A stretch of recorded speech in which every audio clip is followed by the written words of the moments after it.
everyone, Kira Alston here. Thank you for stopping by. I'm back with another Kira Rewatches. For those who missed the last part, this is basically just me rewatching stuff that I've watched at least once, and I provide a range of commentary from making jokes to genuine critique and analysis. I am currently going through Ed and Eddy because that's what I'm currently into. As I mentioned in the last intro, I'm randomly generating these episodes to keep it interesting for myself and hopefully for you as well. I am not watching them in order. I'll be sure to add the episode titles and what season it's from on the screen between episodes. This video will contain spoilers, so if you haven't seen the show yourself and want to, don't proceed beyond this point. I would also recommend checking out Does the Dog Die for trigger warnings before proceeding, just to be safe.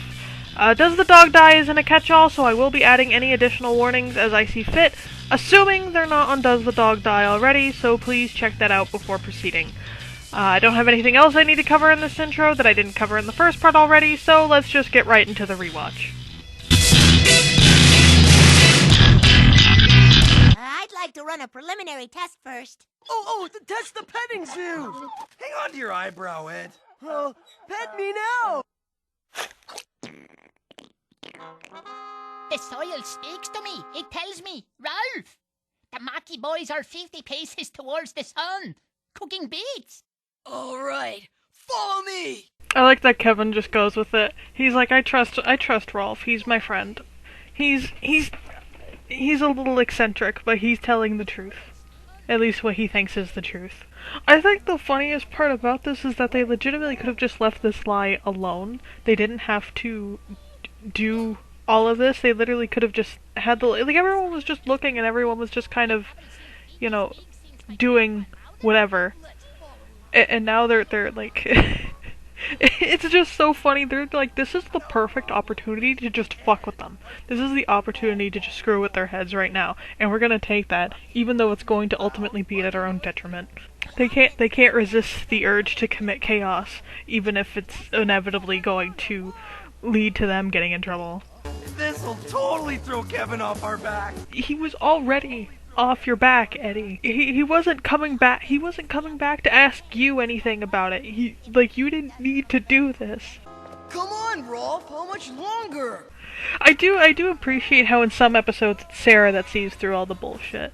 Just because it seems like I feel like that's such an underrated trait for her character, actually. Everybody will always talk about how she's always angry, how she's a little bit whiny, how she's kind of a brat, but I feel like, there's a certain cleverness underneath, because she's obviously not stupid. I mean, and she's obviously not just kind of,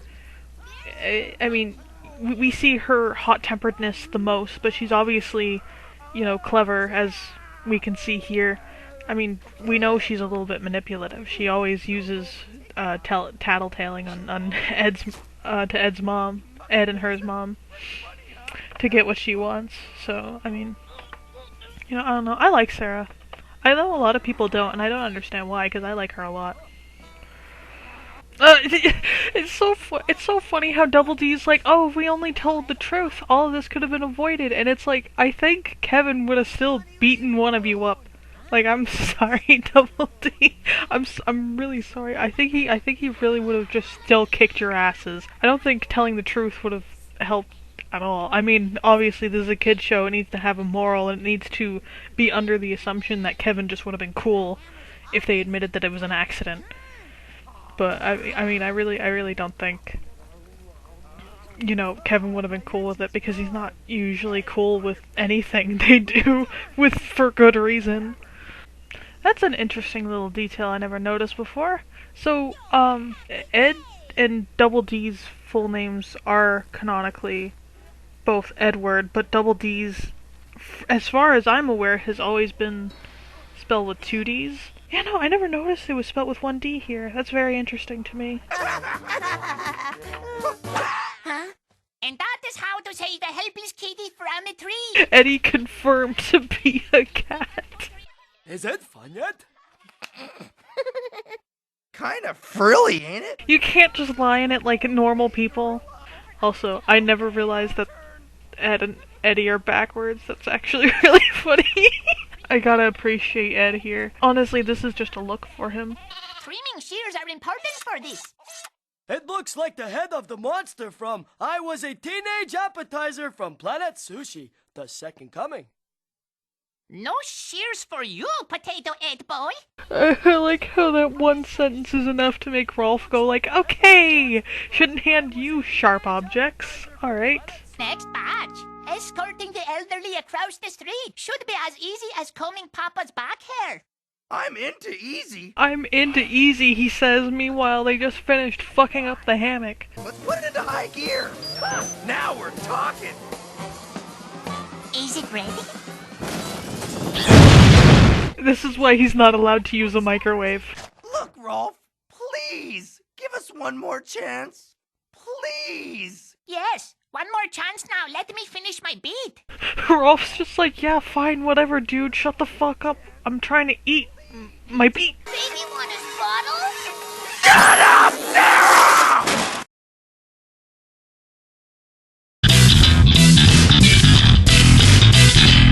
I do like these floral outfits that they're wearing. I do appreciate the flower and Double D's hat, hair, whatever.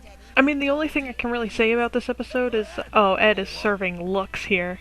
I will say I do like the expressions on Ed a lot in this episode. I do think a lot of them are cute.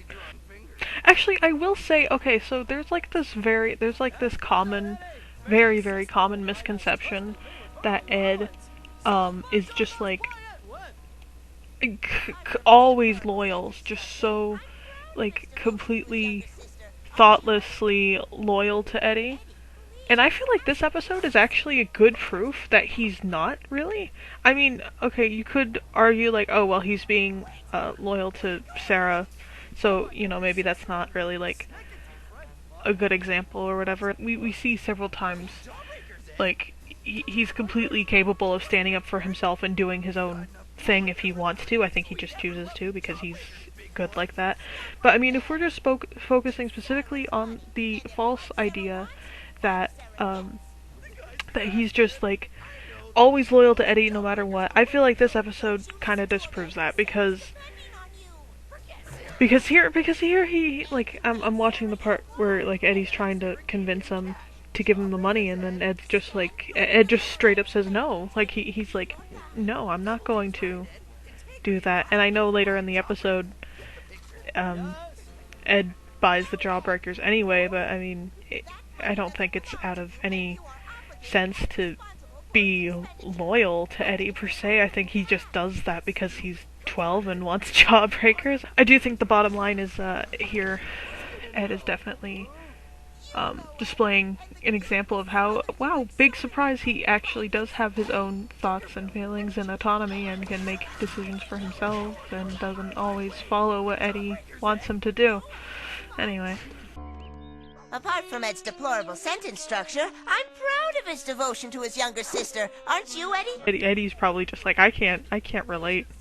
But, I mean, you know, this is, like, one thing that kind of pops up a fair amount, and I don't, again, I'll try not to get too into it here in case I do episodes where it's, like, more apparent, but I mean, to sum it up, Eddy projects a lot on Ed's and Sarah's relationship and can't understand having a brother as good as Ed. I have nothing to say. I have absolutely nothing to say during the angel and demon sequence. I just think it's kind of not funny. Obviously, I'm not laughing here, but I do think it's actually like a pretty good sequence animation-wise. I'm speechless. I mean, how can you two just sit there drooling over your ill-gotten gains? This is the same boy who, in the very first episode, they tortured Johnny, wrongfully labeled him a thief, and then they went and bought Jawbreakers with the money that people, I assume people gave them money as a reward for finding the thief, and then literally Double D in the first episode was just like cool with it. He was literally like should we feel bad about this? Eddy said no, and Double D was okay with it. This is the same character.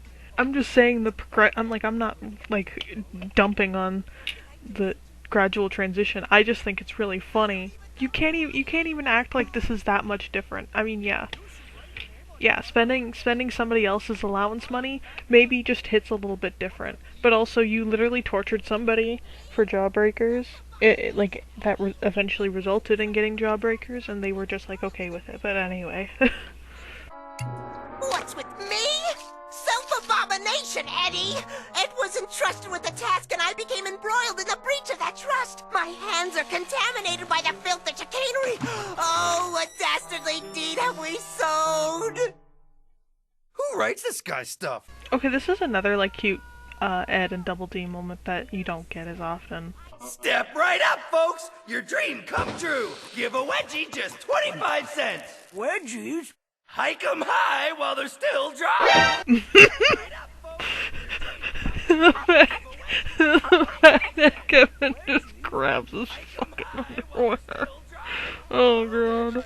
You know, I never realized that Eddie and Sarah are actually around the same height. For some reason, I was always thinking Eddie was at least a little taller. Oh my god, he's such a short ass.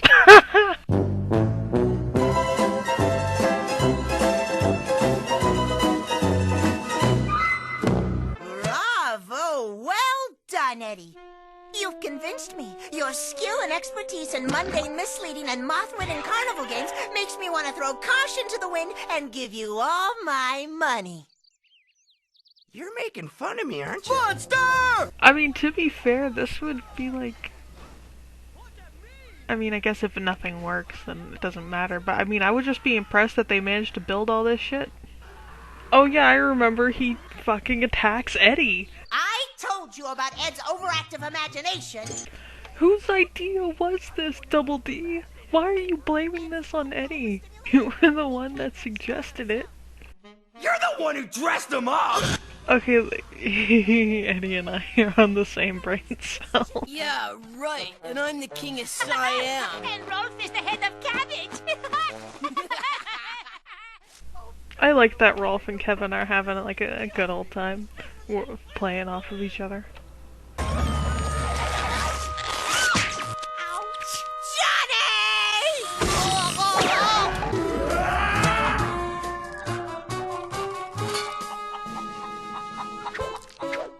Hold it! You can't play his game. You'll only encourage this bad behavior. So what? It's funny!